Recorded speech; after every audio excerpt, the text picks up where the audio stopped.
코리아 포커스 주간 브리핑입니다. 먼저 코리아 브리핑입니다. 북노동신문은 18일 정세론 해설 민족 단합의 기치를 높이 들고 나가야 한다 해서 온민족의 대단결을 강조했습니다. 신문은 외세의 침략에 대처하여 민족의 존엄과 이익을 지키고 자주적 운명 개척의 넓은 길을 열어나가자면 온 민족이 하나로 굳게 뭉쳐야 한다며 단결은 민족의 자주권 수호와 조국 통일 위협 실현을 위한 필수적 요구라고 보도했습니다. 이어 우리 민족의 통일운동에서도 온 민족의 대단결은 그 승리의 결정적 담보라고 밝혔습니다. 그러면서 우리 민족 성원들에게 있어서 민족 단합을 지향하는가 아니면 저해하는가 하는 것은 애국과 매국을 가르는 척도라고 역설했습니다.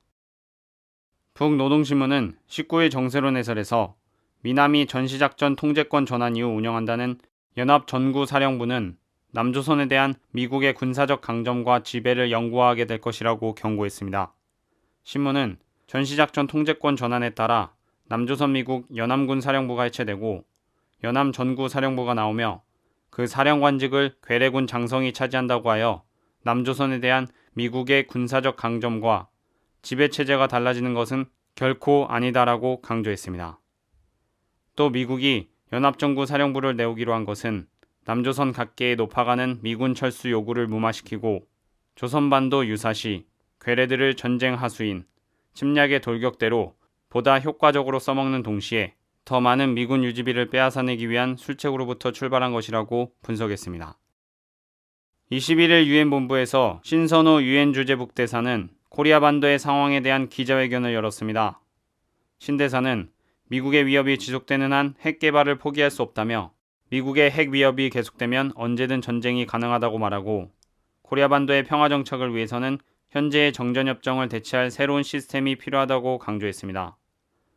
또 비핵화는 궁극의 목적이며 남북 모두에 해당한다고 밝히고 북코리아만의 비핵화는 절대 수용할 수 없다고 말하고 남코리아에 주둔한 미군도 철수해야 한다고 촉구했습니다. 유엔 사령부는 코리아 반도를 평화 지향적으로 만드는 게 아니라 전쟁 지향적으로 만드는 존재라며 유엔 사령부의 해체를 위해 계속 노력할 것을 거듭 언급했습니다. 그 밖에 신 대사는 북인권 상황에 대해서는 전혀 문제 없다고 강조했으며 북에 대한 경제 제재는 즉각 중단돼야 한다고 역설했습니다. 김계관 외무성 제1부상은 19일 베이징에서 중국 외교부 장해수이 상무부부장과 북중 외교 당국 간 첫 전략 대화를 갖고 조선반도 비핵화 실현은 김일성 주석과 김정일 위원장의 유언이라며 북은 육자회담을 포함해 어떤 형태의 회담이라도 참가, 관련국과 대화하기를 원한다고 말했다고 밝혔습니다. 중국 외교부의 화춘잉 대변인은 정례 브리핑에서 김재일 부상과 장상무 부부장을 단장으로 한 양자 대표단은 이날 오전 중국 외교부에서 전략대화에 이어 오찬을 함께하며 양자 간 주요 현안을 논의했다고 밝혔습니다. 화 대변인은 북중 외교부문 간 전략대화를 개최해 북중 양자 관계 및 코리아 반도 정세와 관련 깊은 의견을 나눴다고 밝혔으며 또 김재일 부상이 중국 우다웨이와도 만났고 또 다른 고위 외교관리와 회견할 것이라고 말했습니다. 19일 북인민보안부가 특별담화를 발표해 박근혜를 비롯한 남조선의 현 괴뢰 당국자들의 대화의 막뒤에서 악질 탈북단체들에 소속되어 있는 인간 추물들을 북한 문제 전문가들로 둔갑시켜 그들을 우리에 대한 공개적인 비난전의 앞장에 내세우고 있다고 규탄했습니다.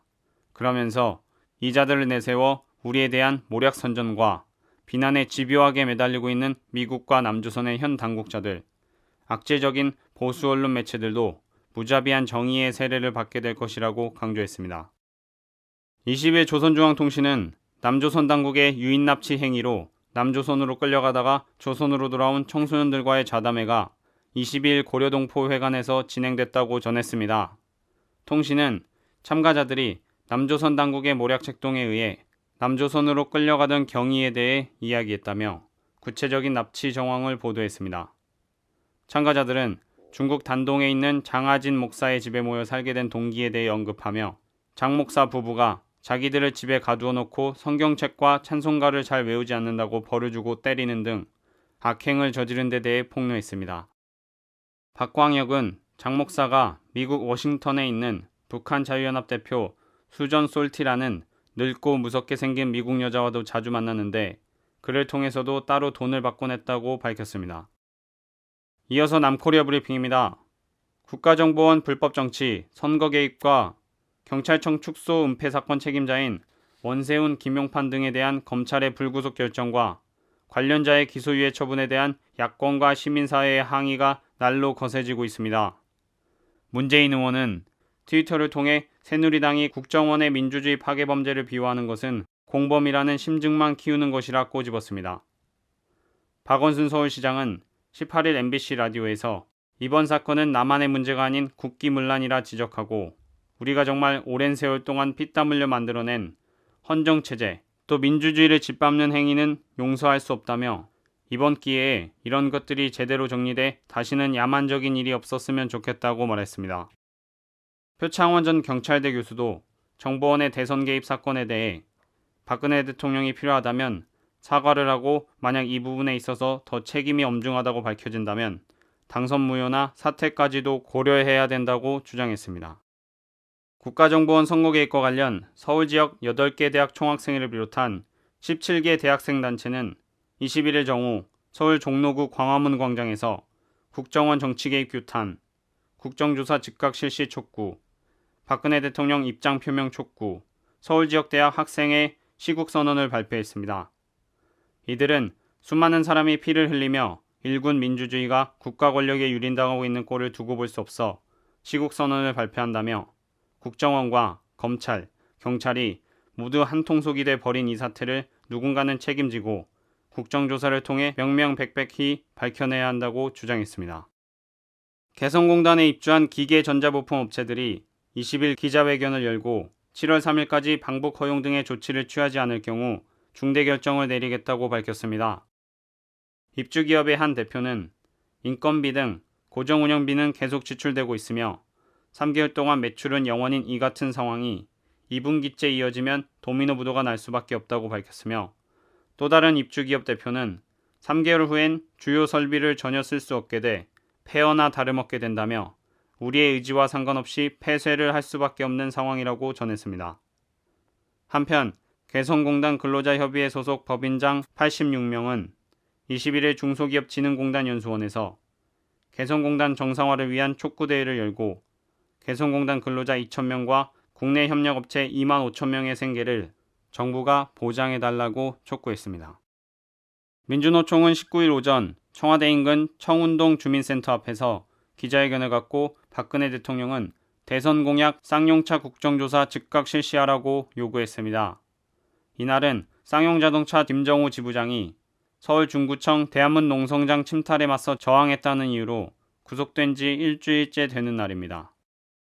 민주노총은 국정조사를 통해 쌍용차 고위부도와 대규모 정리해고의 진상규명이 될 때까지 쌍차 노동자, 금속노조와 함께 끝까지 투쟁하기를 밝히고 김정호 지부장 석방, 쌍용차 국정조사 즉각 실시, 쌍용차 실질적 해법 마련을 위한 박 대통령 면담 등을 요구했습니다.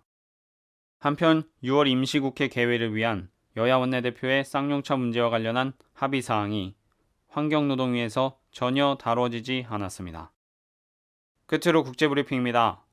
미국 대통령 버락 오바마는 19일 러시아에 양국이 보유한 전략 핵무기를 최대 3분의 1 더 줄이자고 제안했습니다. 취임 뒤 처음으로 독일을 방문한 오바마 대통령은 이날 베를린 브란덴부르크 문 앞에서 행한 연설에서 정의로운 평화의 의미는 그 꿈의 실현이 얼마나 멀지라도 핵무기 없는 안전한 세상을 추구하는 것이라며 이같이 말했습니다. 오바마는 새 전략무기 감축 협정이 가동되고 있고 미국과 러시아가 1950년 이래 핵무기 배치를 가장 낮은 수준으로 유지하고 있기 때문에 미국은 핵무기 추가 감축을 논의하고 있다고 덧붙였습니다. 그는 포괄적인 검토 후에 우리의 전략 핵무기를 최대 3분의 1 감축하면서도 미국과 동맹국의 안보를 보장할 수 있을 것으로 결심하게 됐다고 말하고 2016년 핵안보 정상회의를 미국에서 개최하겠다고 발표했습니다. 현지 시간 17일 북아일랜드 로크에른에 모인 G8 주요 8개국 정상이 시리아 사태 해결 방안을 집중적으로 논의했습니다. 미국을 비롯한 서방국 정상들은 회의에서 시리아 반군 세력에 대한 지원 필요성을 강조하며 아사드 정권을 두둔하는 러시아를 상대로 분쟁 종식을 위한 적극적인 노력을 촉구했습니다. 한편 시리아 대통령 바샤르 알 아사드는 반군의 무기 지원을 고려 중인 일부 유럽 국가들에 반드시 대가를 치를 것이라고 경고했습니다. 빌 클린턴 전 미국 대통령이 17일 이스라엘이 유대인 국가로서 민주국가로서 존립하기 위해서는 팔레스타인 측과 협상해야 한다고 밝혔습니다. 시몬 페레스 이스라엘 대통령의 90번째 축하연에 참석한 클린턴은 이스라엘 강경파를 비판하며 이스라엘 통치하에서 갈수록 늘어나고 있는 팔레스타인 인구로 결국 이스라엘은 유대인이 다수인 국가의 지위를 이룰 수 있다며 만일 팔레스타인인들에게 동일한 시민권을 주지 않을 경우 민주국가의 성격도 잃게 된다고 지적했습니다. 반기문 유엔 사무총장이 현지 시간 18일 이라크에 대한 유엔의 제재를 해제할 것을 권고했습니다. 유엔은 1990년 전 이라크 대통령 사담 후세인이 쿠웨이트를 침공한 후 유엔 헌장 제7장 평화에 대한 위협, 평화 파괴 및 침략 행위에 대한 유엔의 집단적 조처 조항에 의거해 이라크에 대한 제재 조치를 내렸습니다. 이날 반 총장은 유엔 안전보장이사회에 제출한 서면에서 이라크와 쿠웨이트 정부는 이제까지 상대 국가를 존중하며 정치적으로 협상해왔다며 앞으로도 서로에게 유익하고 수락 가능한 합의에 이를 것이라고 말했습니다. 2001년 10월 9.11 테러에 대한 보복으로 아프가니스탄 전쟁이 시작된 지 12년 만에 처음으로 미국과 탈레반의 협상이 시작됐습니다. 오바마 대통령은 18일 이번 협상은 탈레반과 아프간 정부의 화해를 위한 중요한 첫걸음이라고 밝혔습니다. 탈레반은 그동안 하미드 카르자이 아프간 대통령을 미국의 꼭두각시라고 비난하며 아프간 정부와의 직접 협상을 거부해왔습니다. 한편 나토 사무총장 라스무센은 나토군이 가졌던 치안권을 아프간군에 최종 이양한다고 밝혔습니다. 현재 아프간에 있는 나토군은 약 10만 명으로 미군이 6만 8천 명을 차지합니다. 미남일 육자회담 수석대표가 워싱턴에서 회동을 갖고 229 합의에 규정된 비핵화 사전조치보다 강한 의무를 북이 이행해야 한다고 주장했습니다. 미 국무부는 회담 후 보도자료를 통해 우리는 평화적인 방법으로 코리아 반도 내 검증 가능한 비핵화를 이뤄야 한다는 핵심 목표를 포함해 2005년 육자회담의 9.19 공동성명에 대한 이행을 재확인했다고 밝혔습니다.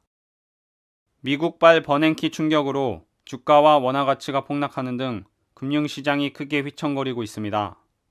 미 연방준비제도 의장 벤 버냉키가 이틀간의 연방공개시장위원회 정례회의를 마친 후 가진 기자회견에서 미 경제가 계속해 개선된다면 올해 말부터 양적 완화의 축소 조치에 들어갈 수 있을 것이라고 밝혔습니다.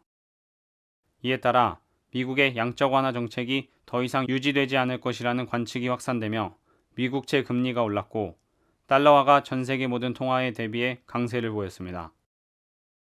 국내의 환시장에서 이 같은 미국의 출구 전략이 달러화 강세를 유도해 원화 가치가 폭락하는 등 금융시장을 강타하고 있습니다. 이와 더불어 채권과 주식의 급락으로 원 달러 환율도 가파르게 상승했으며 이 같은 환율 급등세는 당분간 유지될 것이라는 관측이 지배적입니다. 코리아 포커스 주간 브리핑이었습니다.